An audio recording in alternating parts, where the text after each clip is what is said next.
7वीं सदी का एक आदमी दुनिया को ऐसे शब्द बताता है जो वैज्ञानिकों को चकित कर देते हैं। क्या आपको पता है कि मधुमक्खियों के 2 पेट होते हैं? या क्या लोहे को उल्का पिंडों के जरिए पृथ्वी पर भेजा गया था?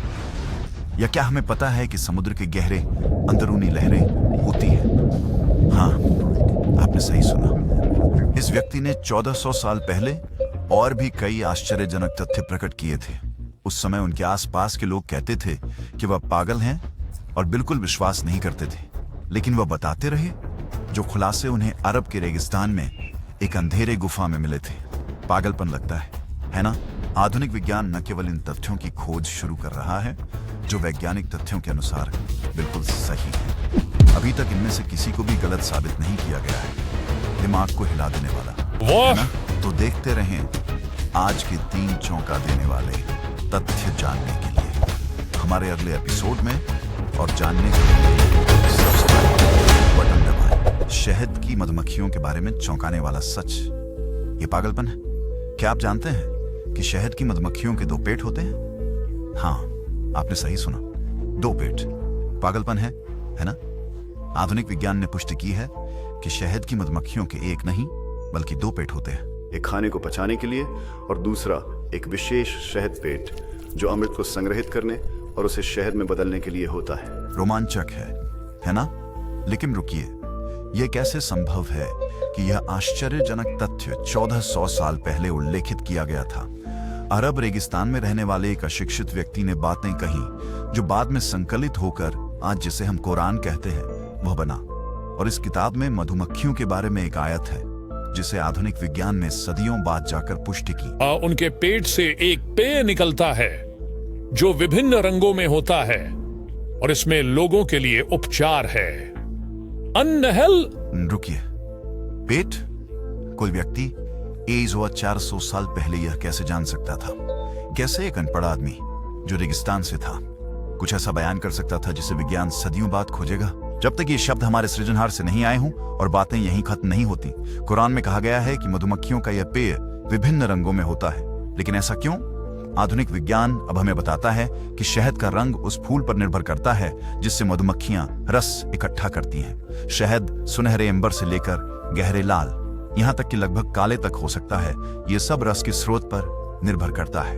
प्रत्येक प्रकार का अपना अनोखा स्वाद, सुगंध और पोषण संबंधी लाभ होते हैं। लेकिन यहाँ यह और भी अविश्वसनीय हो जाता है। कुरान भी कहती है कि शहद में उपचार गुण होते हैं। और क्या आप जानते हैं, विज्ञान भी इसे समर्थन देता है।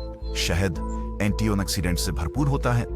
इसमें जीवाणुरोधी गुण होते हैं और सदियों से घावों का इलाज करने, गले की खराश को शांत करने और यहाँ तक कि पाचन में मदद करने के लिए इसका उपयोग किया जाता रहा है। कुछ अध्ययनों का सुझाव है कि शहद संक्रमणों से डायरिया और हृदय स्वास्थ्य को समर्थन देने में मदद कर सकता है। तो एक बार फिर सोचें, ये ज्ञान 1400 साल पहले कैसे प्रकट हुआ होगा? आप क्या सोचते हैं? अविश्वसनीय है ना? लेकिन रुको, क्योंकि जो आप आगे सुनने वाले हैं वह और भी आश्चर्यजनक है। अगर पहली बात ने आपको चकित कर दिया तो अगली बात आपको हर उस चीज पर सवाल उठाने पर मजबूर कर देगी जिसका आपने विश्वास किया था। आइए इसमें गहराई से जाते हैं। ये बिल्कुल दिमाग हिला देने वाला है। क्या आप जानते हैं कि लोहा मूल रूप से पृथ्वी का नहीं है? क्या आप इसके लिए तैयार हैं? खुद को तैयार कर लीजिए। एक ऐसी दुनिया की कल्पना करें जहां ऊंची इमारतें नहीं हैं, पुल नहीं हैं, गाड़ियां नहीं हैं, या यहां तक कि आपकी धमनियों में बहने वाला खून भी नहीं है। असंभव लगता है ना? खैर, एक चीज है जो यह सब संभव बनाती है, लोहा। लेकिन असली झटका यह है कि लोहा पृथ्वी पर उत्पन्न नहीं हुआ। यह अंतरिक्ष की गहराइयों से आया, फटते सितारों के दिल में निर्मित हुआ। लोहा मानवता द्वारा ज्ञात सबसे बहुपयोगी और अपरिहार्य धातुओं में से एक है। इसका उपयोग निर्माण, परिवहन, हथियार, उपकरण और प्रौद्योगिकी में होता है। यहाँ तक कि आपके शरीर को भी लोहे पर निर्भर रहना पड़ता है। यह हेमोग्लोबिन का एक महत्वपूर्ण हिस्सा है जो आपके रक्त में ऑक्सीजन ले जाने वाला अणु है। लोहे के बिना, जैसा हम जानते हैं, मानव जीवन का अस्तित्व नहीं हो सकता। लेकिन यहाँ यह वास्तव में दिलचस्प हो जाता है। लोहा सिर्फ एक और पृथ्वी तत्व नहीं है। आधुनिक विज्ञान ने यह खोजा है कि लोहा मूल रूप से पृथ्वी पर नहीं बना था। इसके बजाय यह सुपरनोवा के भीषण विस्फोटों में बना था, विशाल तारों के विस्फोट जो ब्रह्मांड में लोहा फैलाते हैं। अंततः लोहे वाले उल्कापिंड पृथ्वी पर गिरे, जिससे जीवन जैसा हम जानते हैं संभव हुआ। अब यहाँ करोड़ों डॉलर का सवाल उठता है। 1400 वर्ष पहले अरब के रेगिस्तान में रहने वाला एक व्यक्ति जिसके पास कोई दूरबीन नहीं थी, कोई उपग्रह नहीं था और कोई वैज्ञानिक प्रशिक्षण नहीं था, ये कैसे जान सकता था? इसका उत्तर कुरान में पाया जाता है, जो 14 शताब्दियों पहले प्रकट हुआ था। सूरह अल हदीद में कहा गया है, और हमने लोहे को उतारा जिसमें बड़ी सैन्य शक्ति और लोगों के लिए लाभ है। क्या आपने वो सुना? उतारा गया, न कि बनाया गया, न ही निर्मित, बल्कि उतारा गया। आधुनिक विज्ञान अब इस बात की पुष्टि करता है कि वास्तव में लोहा अंतरिक्ष से आया था।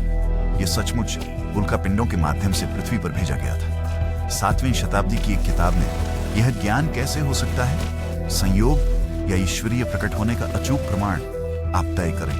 2 अविश्वसनीय तथ्य नीचे, लेकिन आगे क्या आता है? यह अंतिम खुलासा सबसे आश्चर्यजनक है।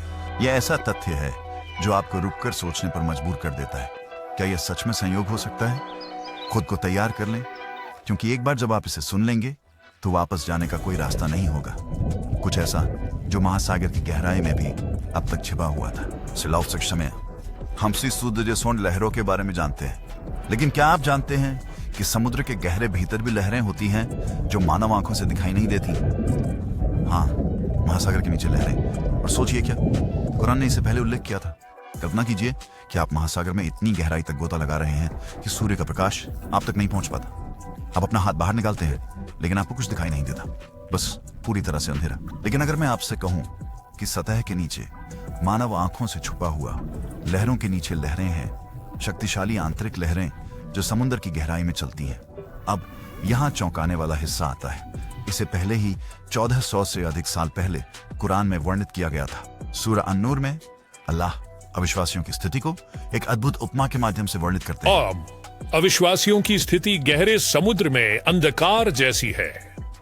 इसे लहरों ने ढका हुआ है, जिनके ऊपर लहरें हैं, जिनके ऊपर बादल हैं, अंधकार पर अंधकार। अगर कोई व्यक्ति अपना हाथ फैलाए तो वह उसे नहीं देख सकता, और जिसके लिए अल्लाह ने प्रकाश नियुक्त नहीं किया उसके लिए कोई प्रकाश नहीं है। सूरह अन-नूर। यह आयत गहरे महासागर में पूर्ण अंधकार की एक छवि प्रस्तुत करती है, जहां प्रकाश प्रवेश नहीं करता, लेकिन फिर यह कुछ असाधारण का उल्लेख करती है। लहरों पर लहरें, न केवल सतह की लहरें बल्कि उनके नीचे की आंतरिक लहरें। तो आधुनिक विज्ञान क्या कहता है? खैर, वैज्ञानिकों ने हाल ही में यह खोज किया है कि गहरे समुद्र में आंतरिक तरंगें होती हैं। ये लहरें विभिन्न पानी की घनत्व वाली परतों के बीच सीमाओं पर होती हैं। ये लहरें 100 मीटर से अधिक ऊंची हो सकती हैं और समुद्र में पहाड़ों की तरह काम करती हैं। लेकिन रुको, 7वीं शताब्दी में किसी को यह कैसे पता हो सकता था? कोई गहरे समुद्र की डाइविंग गियर नहीं थी, कोई पनडुब्बी नहीं थी और कोई सैटेलाइट इमेजिंग नहीं थी। सोचिए, समुद्र की पूरी तरह से खोजबीन आधुनिक समय तक नहीं हुई थी, और आज भी इसकी गहराई का बहुत सारा हिस्सा अभी भी अप्रकट है। रहस्य। क्या यह एक और संयोग है या यह ज्ञान सृजनकर्ता से आ रहा है? ब्रह्मांड? हमें टिप्पणियों में बताएं कि आप क्या सोचते हैं। लेकिन ठहरिए, और भी है। कुरान में कई और अद्भुत वैज्ञानिक तथ्य हैं जो हाल ही में खोजे गए हैं। यदि आप इसे रोचक पाएंगे तो आप हमारी अगली कड़ी को मिस नहीं करना चाहेंगे। सब्सक्राइब बटन पर क्लिक करें, नोटिफिकेशन चालू करें और हमारे अन्य एपिसोड देखें अधिक आश्चर्यजनक चमत्कारों के लिए। आपको अगली अद्भुत खोज में मिलेंगे। तब तक जिज्ञासु बने रहें।